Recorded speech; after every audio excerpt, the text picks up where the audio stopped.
અંજલિ, મારી વાત તો સાંભળ. અંજલિ, અંજલિ, હું તને બહુ પ્રેમ કરું છું. તને ખબર નથી પડતી? આટલો પ્રેમથી સમજાવું છું. હે? નથી સમજ પડતી. સાલી હલકટ, આ તો તું પસંદ આવી ને એટલે. બાકી તો છે ને છોકરીઓની લાઈન લગાડી દઉં. ખબર છે મને કે તું કેટલો નીચ છે, એટલે તને છોડીને જાઉં છું ને. જા લગાવ લઈ લો. નીચ તો તું છો કે તું મને સમજી નથી શકતી. આટલી કેમ જિદ્દી થઈ ગઈ છે તું? કારણ કે તારા જેવો માણસ જીવનમાં આવે ને એટલે આવું જ કરવું પડે. સાલા નીચ, તે મારા પર હાથ ઉપાડ્યો.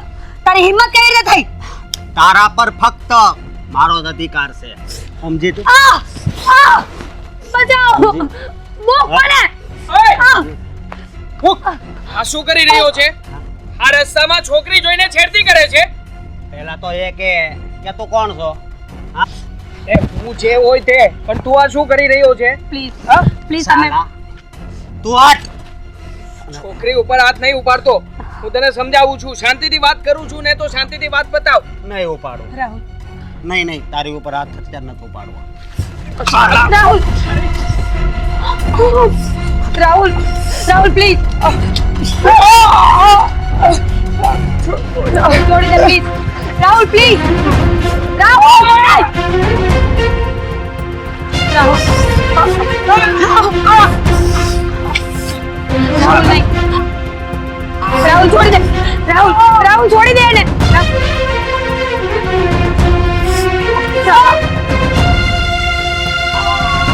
રાહુલ, રાહુલ પ્લીઝ, તું જેમ કહે તેમ કરીશ. પ્લીઝ રાહુલ, જવા દે એને. રાહુલ, એનો કઈ વાંક નથી. રાહુલ પ્લીઝ, રાહુલ પ્લીઝ જવા દે એને. પ્લીઝ હેલ્પ કરો કોઈ.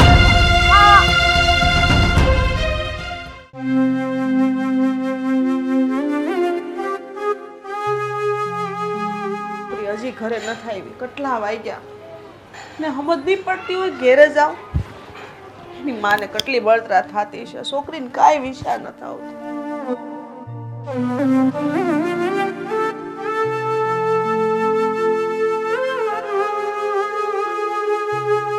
કેમ થયું? અંજલિની કઈ ભાળ મળી? હે? ના, અંજલિની કોઈ ભાળ નથી મળી. અરે છેક એના કોલેજ સુધી જઈ આવ્યો. એમના પ્રિન્સિપલ, એના સર, એના બધા ફ્રેન્ડ બધાને પૂછી વળ્યો, પણ એમનો કોઈ પતો નથી. તો એની ફ્રેન્ડોએ શું જવાબ આપ્યો? એની ફ્રેન્ડોએ કીધું કે અમને નથી મળી. કોલેજ છૂટ્યા બાદ એ ક્યાં ગઈ અમને ખબર નથી. તો હવે શું કરશું આપણે? ને ક્યાં ગોતશું? તમે કંઈક કરો ને. શું કરું? એ પાછી ઘરેથી નીકળી, એની પાસે ફોન પણ નથી. ફોન કરું તો કોને કરું? તો વાંધો છે. મેં તમને કીધું તું એક નાનો મોબાઈલ આવે ને લઈ દો. ગમે ત્યાં જાય તો આપણને ફોન કરીને કહી તો હકે, પણ એની પાસે ફોન જ નથી. હવે એ આપણને કેમ જાણ કરશે? અરે પણ કેવી રીતે લઈ આપું? એ જે કોલેજમાં ભણવા જાય છે ત્યાં મોબાઈલ અલાઉડ નથી. તો પ્રિન્સિપલનો ફોન હોય કે નહીં, એમાંથી ફોન કરીને જાણ કરાય કે નહીં? આ છોકરી હાવ ગાંડી છે ને ભાન જ નથી પડતી કાંઈ. બસ ત્યારે તો ખરી ચિંતા ઊભી થઈ છે. મને તો સમજાતું નથી કે મારે શું કરવું. પોલીસ કમ્પ્લેન કરું કે ન કરું? એ પહેલાં તમે કોઈક આપણા સગાવાલા છે એમના મતલબ તમારા ઓળખાણમાં એને ફોન કરીને પૂછો ને. અરે પણ એવી રીતે બધાને ફોન ના કરાય. એ લોકો સામા 1000 પ્રશ્ન પૂછે. કેટલાને મારે શું જવાબ દેવા? જવાન દીકરી છે, લોકો કેટલું ઊંધી શંકા કરે. પ્રશ્ન પૂછે તો જવાબ દઈ દેવાનો કે મોટું થયું સાવામાં એટલે તમને ફોન કરીને પૂછીએ છીએ. જવાબ તો મળશે ને. તમે ફોન કરો નહીં. બહુ કરી આને તો. ફોન કરો.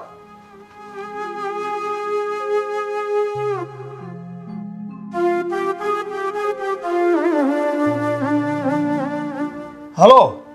હા ભાઈ કિશોરભાઈ બોલો? હા, અચ્છા. હા, મારી દીકરી અંજલિ તમારા ઘરે આવી છે. કદાચ તમારી દીકરીને ખબર હશે, કોઈ એક્સ્ટ્રા ક્લાસ કે એવું કાંઈ પૂછો ને જરા. શું તમારી દીકરી ઘરે આવી ગઈ છે? ઓકે, હા, કદાચ એના બીજા ફ્રેન્ડના ઘરે ગઈ હશે. હું બીજાને ફોન કરું. હા ચાલો. ના નથી. ભગવાન, છોકરી ક્યાં વહી ગઈ છે કીધા વગરની? ફ્રેન્ડનું નામ શું હતું? જ્યોતિ. હા. હા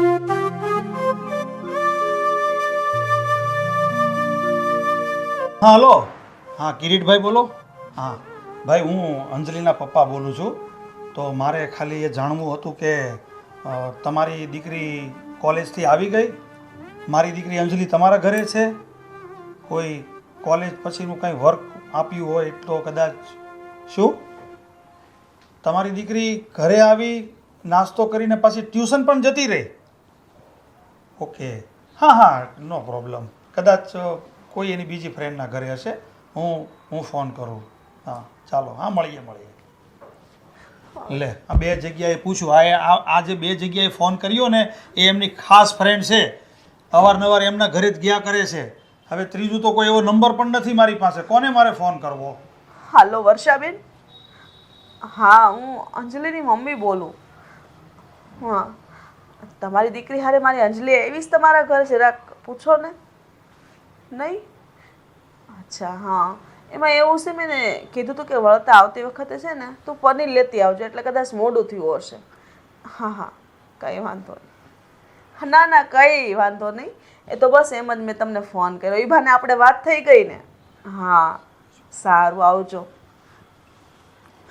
અંજલિ ન્યાય નથી. હવે હું કરશું? આ છોકરીને ક્યાં ગોતશું? તમે જાઓ ને, કદાચ માર્કેટમાં અહીં ગઈ હોય કંઈક લેવા માટે, એની વસ્તુ જરૂરિયાતની લેવાની હોય તો જાઓ ને. આપણી પારસની માર્કેટ છે ને ત્યાં જાજો. મને 100% એ કદાચ એની વસ્તુ લેવા જ ગઈ હશે. ઠીક છે. હવે તું કહે છો તો હું આંટો મારું અને જોઉં છું. કદાચ હવે આ દિવાળીનો ટાઈમ આવ્યો છે તો કદાચ એની બેનપણીની સાથે કદાચ શોપિંગ કરવા પણ નીકળી ગઈ હોય તો જોઈ લઈશું. ચાલ. હા જાઓ ને જલ્દી હવે. હા હું જાઉં છું. હા હમી હાન થઈ ગઈ પણ કાં હજી ઓલો ન આવ્યો? ઈ એક છે ને ભાઈબંધ દોસ્તાર મળે ને એટલે ઊભો જ રહી જાય. માં હું વિચારતી હશે એ તો જોવે જ નહીં, વિચારે જ નહીં. એટલી રાહ જોવી આની. હું થયું મારા દીકરાને?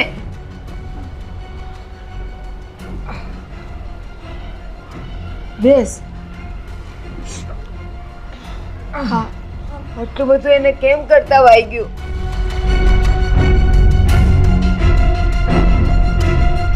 પણ બટા કેમ કરતા આ બધું થયું? હું તમને કહું છું બા, હું સવારે કોલેજ જવા માટે ઘરેથી નીકળી હતી. રસ્તામાં એક મવાલી મને હેરાન કરતો હતો. અમારી બંને વચ્ચે બહુ બોલાચાલી થઈ. એટલામાં જ બચાવ કરવા માટે જય વચ્ચે આવી ગયા અને મવાલી આમને છરી મારી દીધી. નખો દ્યાનું નખો જ જાય. મારા છોકરા અરે હું દુશ્મની હશે ને? બા એમાં જયનો કાંઈ વાંક નથી. વાંક બધો મારો છે. એ વચ્ચે આવ્યા ત્યારે મારે પહેલાં જ ના પાડી દેવાની હતી. એ મારો બચાવ કરવામાં રહ્યા એટલે જ એમને છરી લાગી ગઈ. એ જુઓ, જે થવાનું હતું એ બધું થઈ ગયું છે. હવે ચિંતા કરવાથી કંઈ નહીં થાય. હા તમે ચિંતા ના કરો, થોડા દિવસમાં સારું થઈ જશે. ડૉક્ટરે દવા લેવાનું કીધું છે. દવા લઈશ ને એટલે બધું ઠીક થઈ જશે. છે મારા છોકરાને કેટલું વાગ્યું છે. આંટી તમે રડો નહીં. ભગવાન બધા સારા વાના કરશે. જ્યાં સુધી જય ઠીક નહીં થાય ને ત્યાં સુધી હું તમારી સાથે રહીશ. હું એમની સેવા કરીશ. ભગવાનને તો સારું કરવું હોય ત્યારે કરશે, પણ અત્યારે તો બધું બગાડી નાખ્યું ને મારા છોકરાને. હું સમજુ છું આંટી, તમારી હાલત મને સમજાઈ રહી છે કે દીકરા પર જ્યારે આવી વીતે ત્યારે માને શું થાય. પણ આપણી પાસે બીજો કોઈ રસ્તો નથી ને આંટી. આ સમય રોવાનો નથી, હિંમત રાખવાનો છે. અને ડૉક્ટરે ઘણા ઇન્સ્ટ્રક્શન આપ્યા છે જે હું તમને કહી રહી છું. તમારે જયનું બહુ ધ્યાન રાખવું પડશે. જઈને ખવડાવવા પીવડાવવામાં પણ ખાસ કાળજી લેજો. દવાઓ આપી છે એ સમયસર લેશે ને તો જલ્દી રિકવરી થઈ જશે. અને હા 2 દિવસ પછી પાછું હોસ્પિટલે જવાનું છે. તમે ચિંતા નહીં કરો, હું સાથે આવીશ. અને ડૉક્ટર જે પણ કહેશે ને એ કાળજી જઈ લેશે એટલે જલ્દી ઠીક થઈ જશે. હું પણ સાથે આવીશ. હા ચોક્કસ, કેમ નહીં આવો? તમે માં છો ને, પહેલો હપ્તો તમારો હોય ને. પણ બસ હવે આ રડવાનું બંધ કરો, કારણ કે આવી હાલતમાં જઈને તમારા સપોર્ટની જરૂર છે. તમે ઢીલા પડી જશો તો એને કોણ સંભાળશે?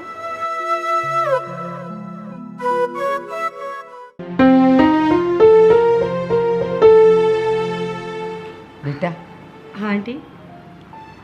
તારું નામ શું છે અને તું ક્યાં રહી છે? આંટી, મારું નામ અંજલિ છે અને હું માધવનગરમાં રહું છું. તો બેટા, અત્યારે હવે બહુ રાત થઈ ગઈ છે.